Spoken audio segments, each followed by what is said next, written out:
Good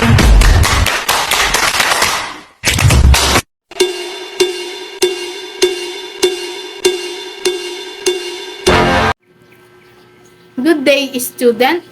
I'm Angel Lumin Mendoza. You can call me Miss Mendoza. I'm your prop for today.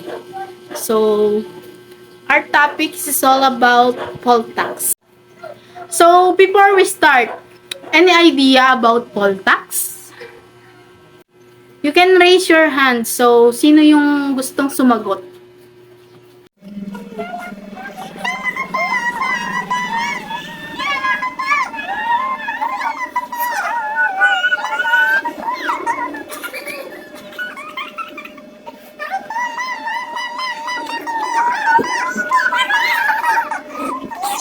Oh, okay, Twinkle, any idea about poll tax? Ma'am, ano po? Boys po. Bagong sinisingil po, tulad po sa ano ko po. Money po, kasi po, we're rich, ma'am. Wow, rich kid! Wow, rich kid! So that's correct, Twinkle. Very good. Poll tax. A poll tax, also known as head tax or capitation, is a tax levied as a fixed sum on every liable individual, typically every adult, without reference to income or resources. Poll is an archaic term for head or top of the head. So, ang poll tax o buwis, kung tawagin natin, ay kinukolekta sa bawat tao. Na kung saan, dito, pag di ka nakabayad ng buwis, hindi ka makakaboto. Kahit na ano ka pa, mahirap o mayaman, kahit na ano pa ari-arian nito, ay required na bayaran para makaboto. Ang poll tax ay isang uri ng buwis na kinukolekta mula sa mga individual, batay sa kanilang bilang sa populasyon.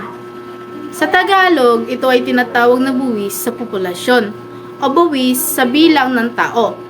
Ito ay naging kontrobersyal dahil sa pagkakaroon ng posibilidad na magdulot ng pansamantala sa mga mahihirap na may bababang populasyon sa kanilang lugar.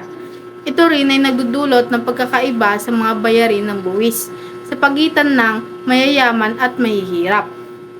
Sa kasaysayan, ang poll tax ay ginagamit sa iba't ibang bansa, kabilang dito ang Pilipinas, upang magpakolekta ng pondo.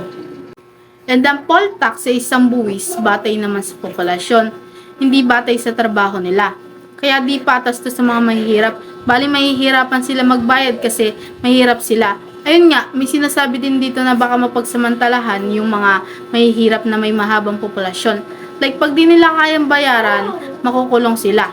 Yung poll tax din, ginagamit to sa iba't ibang bansa. Kasama nga dito yung Pilipinas, na kung saan yung poll tax na to is kinukolekta para sa ating gobyerno. Kumbaga sa kanila napupunta yung mga kinukolektang buwis ng mga tao noon.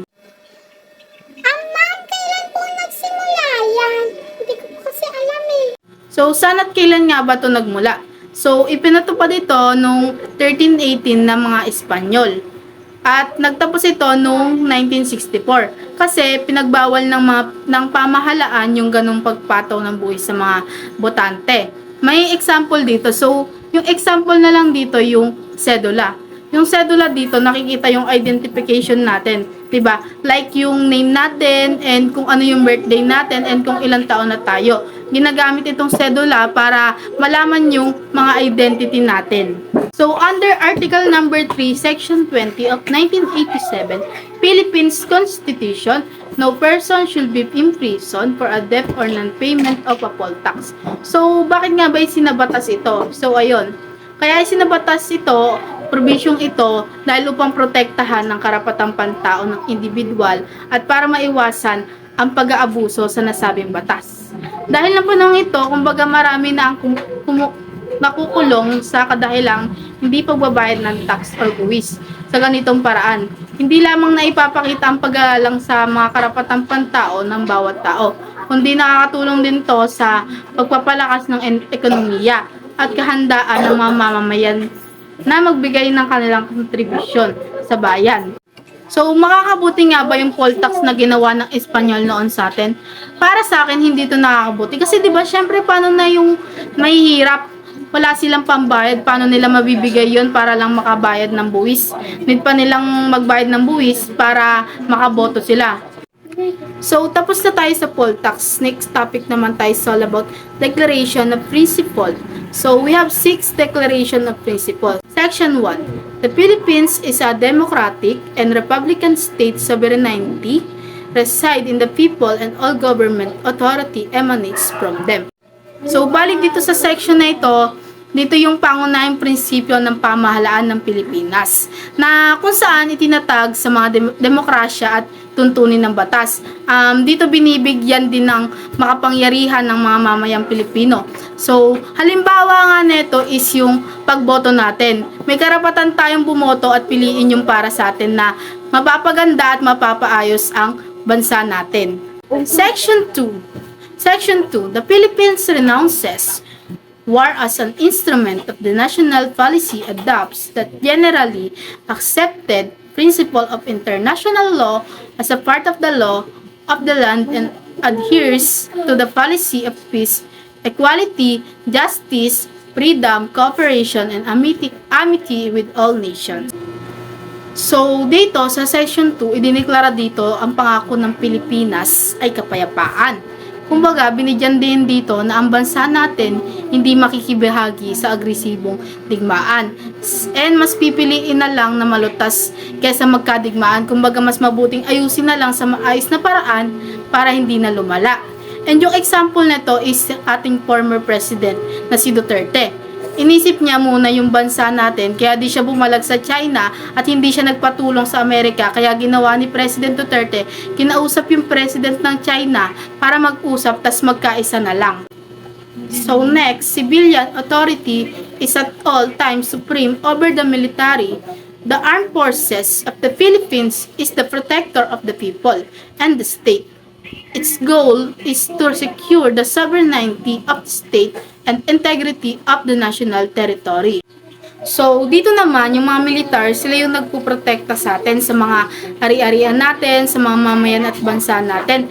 And ayon, yun yung trabaho nila, yung protektahan tayo. Section 4. The prime duty of government is to serve and protect the people. The government may call upon the people to defend the state. In the fulfillment thereof, all citizens may be required under condition provided by law to render personal, military, or civil service.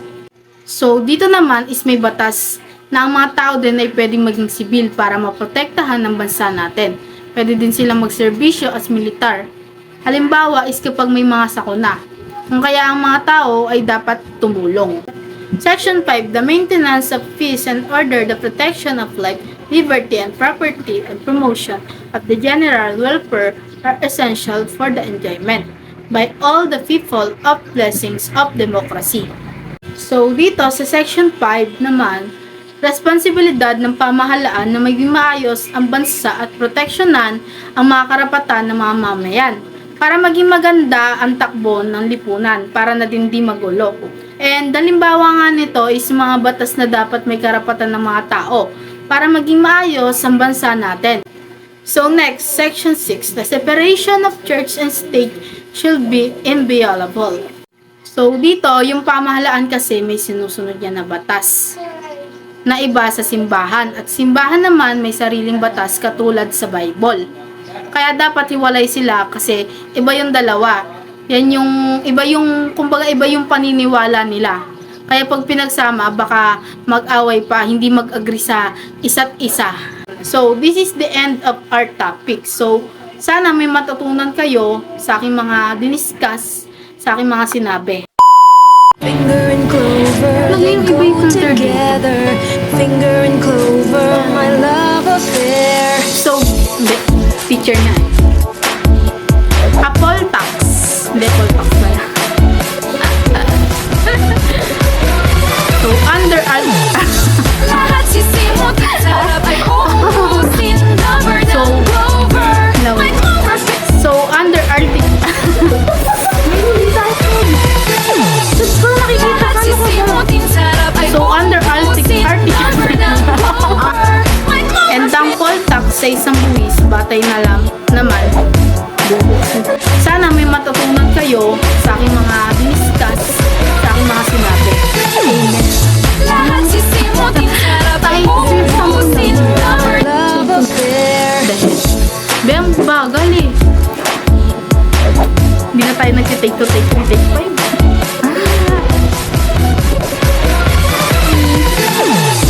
Lahat sisimutin, sarap ay Ila! Ila! number ng Clover. Topic is all about poll tax. Finger and clover, my love affair. Ang poll tax ay isang uri ng buwis na kinukuha